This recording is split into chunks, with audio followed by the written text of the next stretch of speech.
Assalamualaikum warahmatullahi wabarakatuh.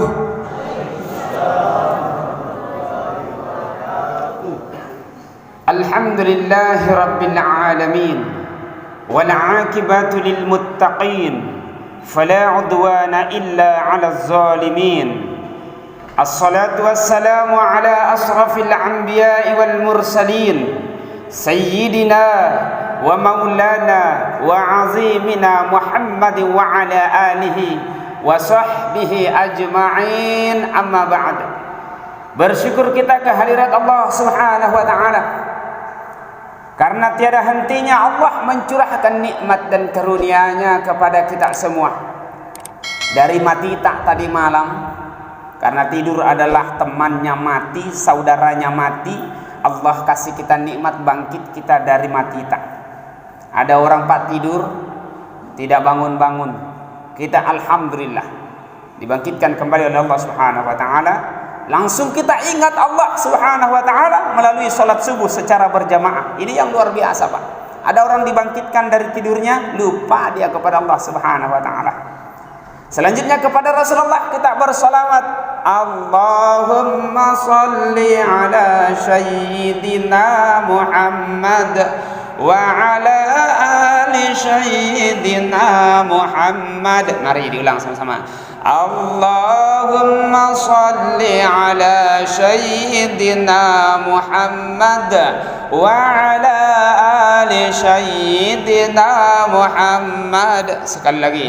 Allahumma salli ala sayyidina Muhammad wa ala ali sayyidina Muhammad.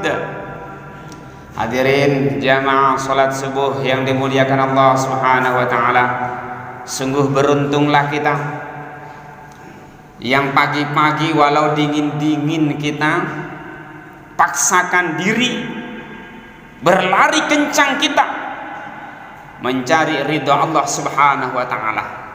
Pasti beda pak hasil daripada orang yang mencari ridha Allah dengan tinggal diam saja di rumahnya, pasti beda. An Utsman bin Affan radhiyallahu anhu qala sami'tu Rasulullah sallallahu alaihi wasallam yaqulu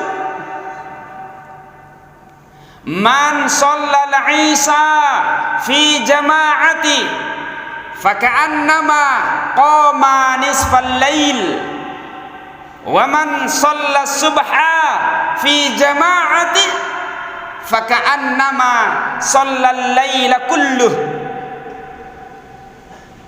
Dari Utsman bin Affan radhiyallahu anhu, saya mendengar Rasulullah sallallahu alaihi wasallam bersabda, barang siapa salat isya berjamaah, maka olah dia salat separuh malam. Salat isya berjamaah sudah maki semua tadi malam, ya. Berarti seolah salat itu bapak saudaraku pahalanya seolah mulai dari maghrib terbenam matahari kita salat sampai dengan jam 12 malam, seolah begitu pahalanya. Dan barang siapa yang salat subuh berjamaah, maka seolah dia salat sepanjang malam. Alhamdulillah. Belum lagi berjamaah yang kita lakukan bapak saudaraku. Maka sebahagian kita di mana-mana masjid pak, banyak orang yang kehilangan pahala sholat subuh ini. Banyak orang yang kehilangan sholat, seperti sholat mulai dari terbenamnya matahari sampai dengan terbitnya matahari. Mereka kehilangan pahala itu. Tapi kita alhamdulillah, mudah-mudahan kita bisa pertahankan sampai akhir hayat kita bapak saudaraku yang namanya sholat berjamaah. Kullu amali bani Adam lahu, setiap amal-amal manusia itu, amal-amal anak cucu Adam itu adalah untuk dirinya sendiri. Kita sholat seperti ini bapak bukan untuk orang lain, untuk diri tak ji. Kita masukkan infak di setiap kotak amal yang beredar di depan kita itu bukan untuk orang lain, sungguh itu adalah untuk diri tak sendiri yang akan menjadi kekayaan tak. Bahkan dalam hadis dikatakan bahwa di akhirat nanti setiap orang akan bernaung di bawah sedekahnya masing-masing. Hadirin yang dimuliakan Allah Subhanahu wa taala. Olehnya itu, kita selama hidup diberi sehat, kita gunakan semaksimal mungkin untuk fastabiqul khairat, berlomba-lomba kita mencari ridha Allah Subhanahu wa taala. Karena apa yang kita cari sungguh adalah untuk diri tak sendiri, bukan untuk orang lain.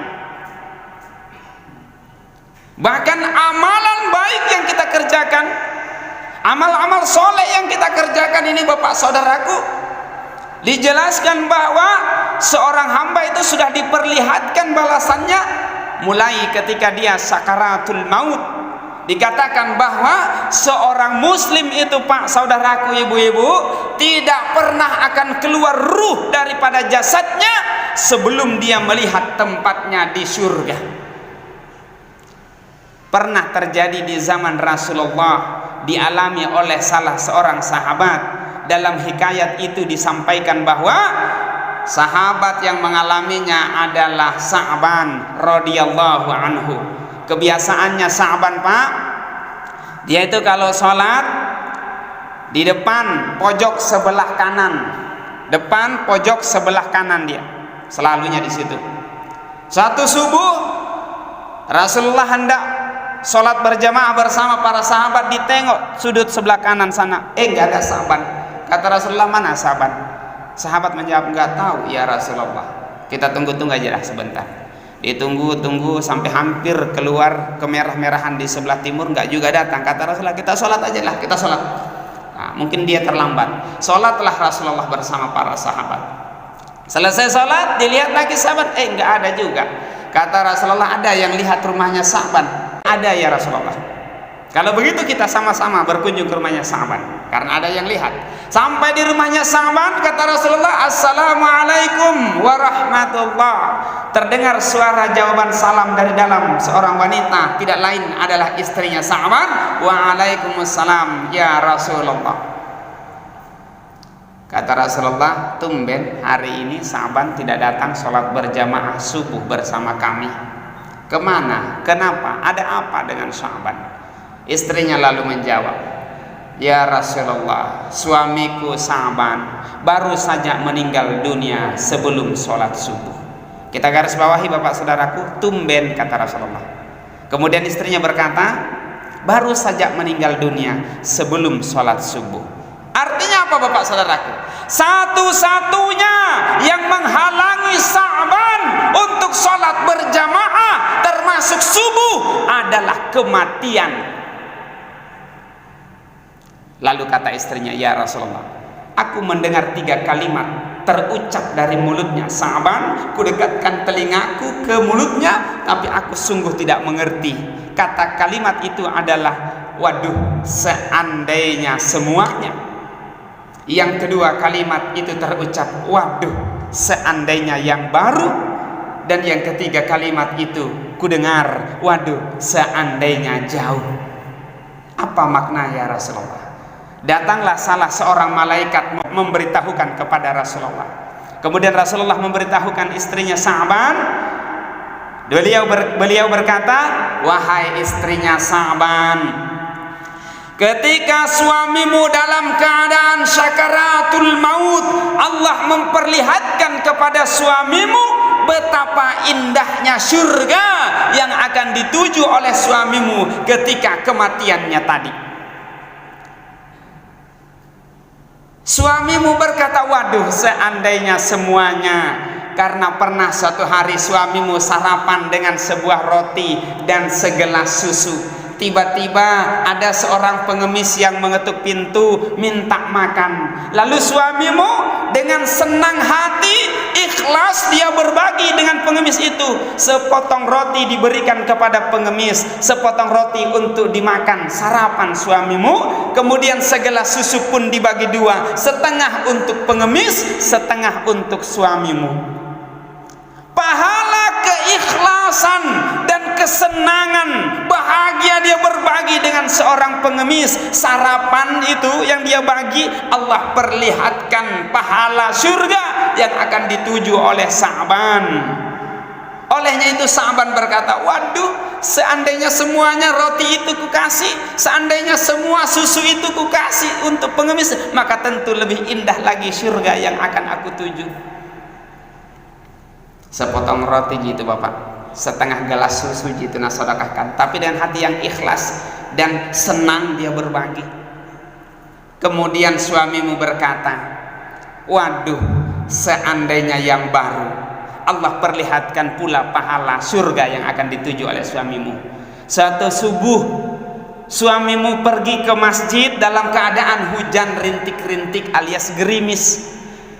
Lalu Sa'ban suamimu berinisiatif, dia pakai dua baju, jubah itu Pak berarti baju sunnah yang dipakai oleh teman-teman jamaah, itu baju sunnah.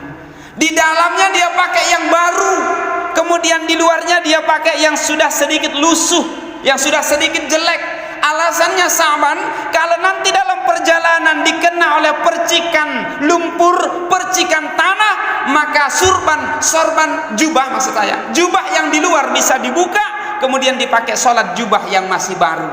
Di tengah perjalanan suamimu bertemu sama orang yang kedinginan. Dia iba, kasihan dia buka jubah yang di luar, dipakaikan kepada orang yang kedinginan itu, bahkan dipapahnya sama-sama ke masjid sholat subuh. Kemudian ketika sakaratul maut, suamimu Sa'ban diperlihatkan betapa indahnya surga dari pahala sedekah jubah lusuh yang diberikan kepada orang yang kedinginan itu. Maka suamimu berkata, waduh, seandainya yang baru saja aku kasih, maka tentu lebih indah lagi surga yang akan aku tuju. Hadirin yang dimuliakan Allah Subhanahu wa taala.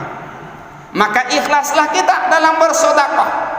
Tadi malam sudah diumumkan rumpun keluarga yang diberi kehormatan khusus untuk membawakan pabuka puasa besok. Artinya ini hari, ini sore. Maka alhamdulillah bagi mereka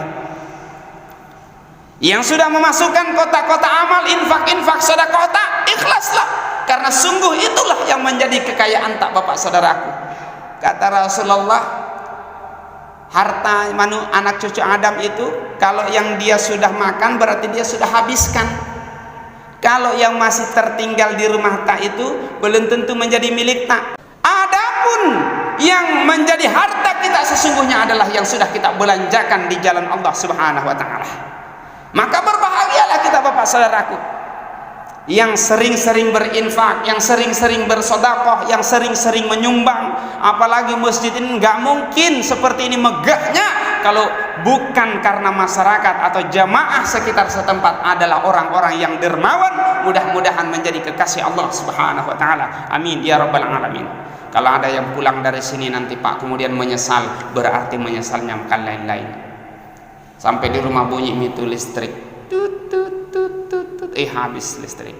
Mau beli voucher listrik, dia ambil bajunya, cari uang di kantongnya 100.000, sisa 10.000. Lalu dia bilang, waduh, jangan-jangan salah ku kasih masuk tadi di masjid yang 100.000 barangkali ku kasih masuk. Menyesal Kak ke masjid ini tidak kusukanya kalau ke masjid selalu ada kotak amal yang berjalan, salah ku kasih masuk kodong.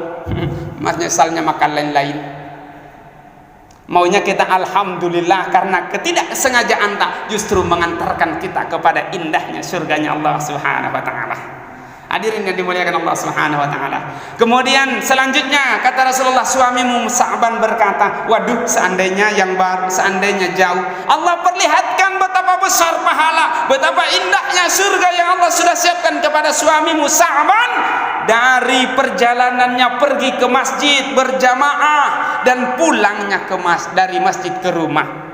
Setiap hari 5 waktu sholat berjamaah. Allah perlihatkan betapa besar pahala yang diperoleh oleh Sa'ban. Makanya dia berkata, waduh, seandainya lebih jauh lagi masjid yang aku tuju, tentu lebih indah lagi surga yang akan aku tuju.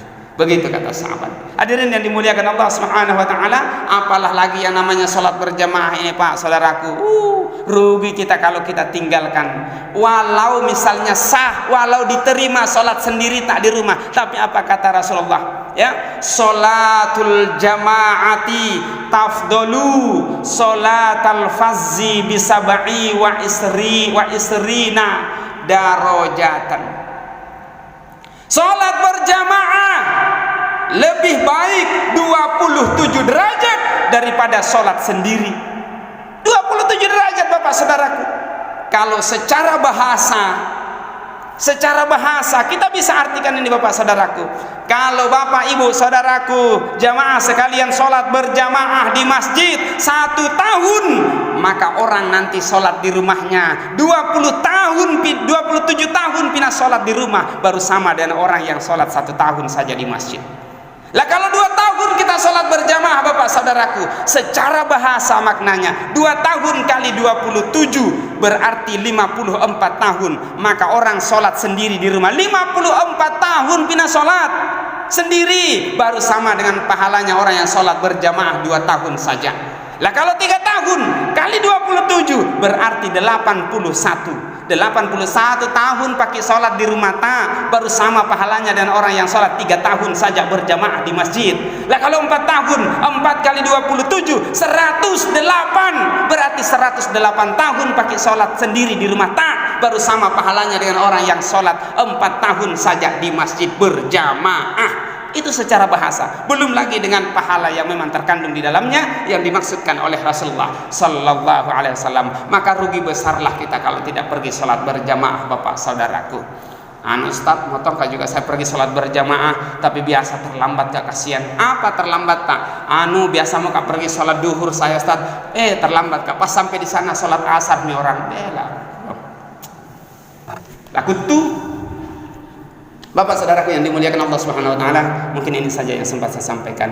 Mari kita fastabiqul khairat, berlomba-lomba kita dalam kebaikan, karena sungguh kebaikan yang kita lakukan itu adalah untuk kebahagiaan hidup tak baik di dunia, terlebih lagi di akhirat kelak Bapak Saudaraku. Lebih dan kurangnya, salah dan khilafnya mohon dimaafkan. Usikum wa nafsi bitaqwallah. Wassalamualaikum warahmatullahi wabarakatuh.